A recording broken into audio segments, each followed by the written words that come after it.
Today I'm going to show you how to make a freeform granny square sweater just like this one that will fit you perfectly. Has granny squares in the front, a ripple stitch on the sleeves, and the back is all freeform. So let's get started. For this project, I used two different colorways of CHROMA twist. One was Lupine, that's this pinks and fuchsia and purples. And then the other one is Pegasus, and that's greens, blues, and some pinks and purples as well. Each of these is 127 yards. It's a bulky weight yarn, and it is 70% superwash wool and 30% nylon. I used an 8mm hook for this project. I'll have a link to this yarn in the description. To get the sizing right, I used a garment, a fleece jacket that fits me perfectly and that I wanted to copy. I just measured the dimensions of this, and that's what I used as my measurements guide. I used an 8mm hook. I made this garment in 5 steps: the back, front, sleeves, the border and the neck, and then the seaming. Let me go through those with you right now. For the back, I used freeform. So what I did was I started here in this corner. I started making a square and going around in around like a corner. So for that I used like a portion of a granny square, a solid granny square. And then I just alternated between the two different yarns every 2 rows. And then when I got to this place here, what I did was I started coming across about this much. Then I started up here and I went back and forth, again switching yarns every 2 or 3 rows. Then I came and did this panel of rows, and then I did these rows here. And what ended up happening is it was a little bit warped, so what I did was I filled in some of the space to even it out with some tapered stitches. So I went double crochet to half double crochet, single crochet to slip stitches, and then back in the same way until I had that top line where I needed it to be. I also needed to fill in over here, and I did the same thing with graduated stitches from double crochet to half double crochet to single crochet to slip stitches. I needed to also do that down here, and then at the bottom, just to give it the length that I wanted, I just added 2 more rows of double crochets, and of course switching back and forth between the 2 colorways of yarn.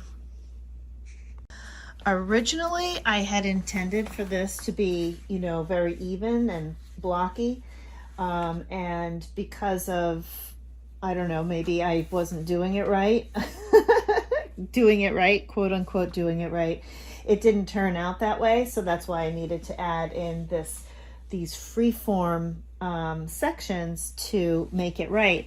But ultimately, I'm glad that that happened, because I think that the overall design is much more interesting with those quote-unquote imperfections. So then for the front, what I did was I made granny squares, and I made them until they were the size that were that fit, you know, from the top to the bottom of my back half. And that was I think it was 8 rounds. So that was that. And then I joined, so then for the seaming of the 4 squares, I used the invisible join here and here, and I also used the invisible join at the shoulders. And I figured out, the way that I figured out the size for the neck was I just, you know, measured around my other garment to see what was the right size, and I just came into the amount where that would be the same as my guiding garment. Okay, so then next I was working on the border. So my squares were like about this. So there was about a 2-inch gap here when I finished my 4 squares, and I didn't want to make them any bigger because otherwise they would have been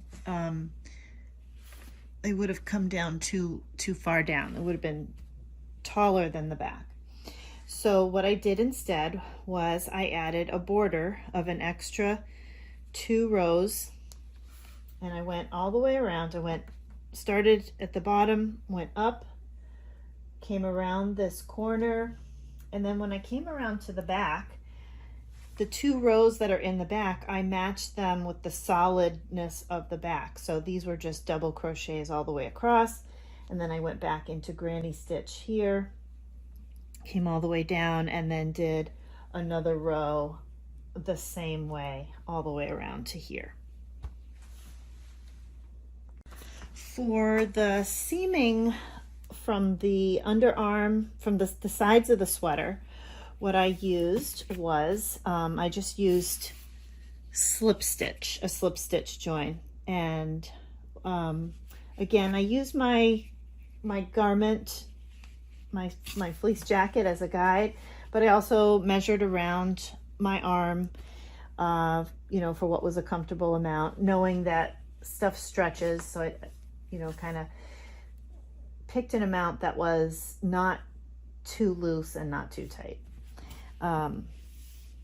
So yeah, so I used the slip stitch method here on the inside, and everything else was done with the invisible join. Okay, so then for the sleeves, I used a ripple stitch. I wanted this sweater to have not only lots of color, but lots of, you know, I wanted it to be really interesting. So each part of it is a little bit different, or is very different actually. So I used this pattern called the buttonhole ripple, and it is a multiple of 10 stitches plus 2 when done in the round, and I'm going to show you that right now. So the first thing that I did was my arm opening here, I made it work out to be the 10 stitches, a multiple of 10 stitches plus an extra 2. I may have had to add a stitch or 2 somewhere, you know, usually under the armpit is the best place to put it, or even at the shoulder. So I got my 10 multiples of 10 plus 2 extra stitches, just double crochets all the way around. I had a total of 42. And then this is the pattern that I used. As I said, it's a multiple of 10 stitches plus an extra 2 when doing it in the round. This diagram, these lines equals a double crochet, the circles equals a chain, and this V equals a 2 double crochet V-stitch, which means you double crochet 2 double crochets into the same stitch. So the first stitch and this last stitch, these are next to each other in the round, okay? And then in between you have 10 stitches, okay? So there's 10 double crochets, then 10 double crochets, then 10 double crochets, then an extra 1 here, and an extra 1 here, and those are that's where you do your joins, you know, your slip stitch joins. And the way that it goes is, these green sections. This is your beginning is a little bit different, and your end is also like a mirror of that. Okay, so the beginning goes a V-stitch into the first stitch, and then 4 double crochets into the next 4. Skip over 2 of your double crochets, and then do 4 double crochets in the next 4 double crochets. Then you're going to chain 2. You're going to pick up in the next double crochet and do 4 more double crochets, skip 2 double crochets. Okay, so basically this is what you're repeating, this pink and then the blue. Those are the same. You're just going to keep repeating that. And then when you come around to finish, you're going to do 1, 2, 3, 4 double crochets and a V-stitch here in the last stitch. And then of course you'll join this stitch with this stitch with a slip stitch. And then for your next row, which will be your repeat row, you will do a V-stitch in that first stitch, 4 double crochets, skip 2 stitches, 4 double crochets, and this double crochet here, this 4th one, is going to be inside of the chain 2 space. Make another 2 chains, another double crochet into that chain 2 space, then 3 more double crochets, skip 2 double crochets, and then make another 4 double crochets. And again, these 2 are going to be inside that chain 2 space. You're going to have chain 2, 4 double crochets, and then you're going to have your last section, which mirrors the first section. 1, 2, 3, 4 double crochets and a V-stitch in that last stitch. And then of course you join this one to this one with a slip stitch. So it's actually really easy once you get it going. So you have your V-stitch, 4 double crochets, then it's, skip 2, 4 double crochets, chain 2, 4 double crochets, skip 2, 4 double crochets, chain 2, 4 double crochets, skip 2, and then your last section, 4 double crochets, V-stitch.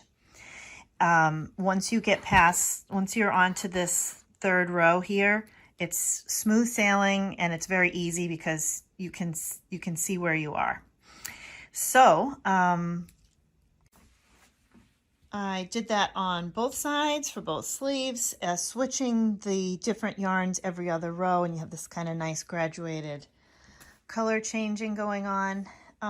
You could add buttons. I'm not sure what I'm going to do right now. I am just using these clips for when I wear it.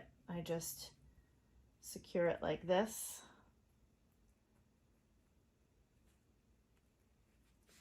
In a few different places.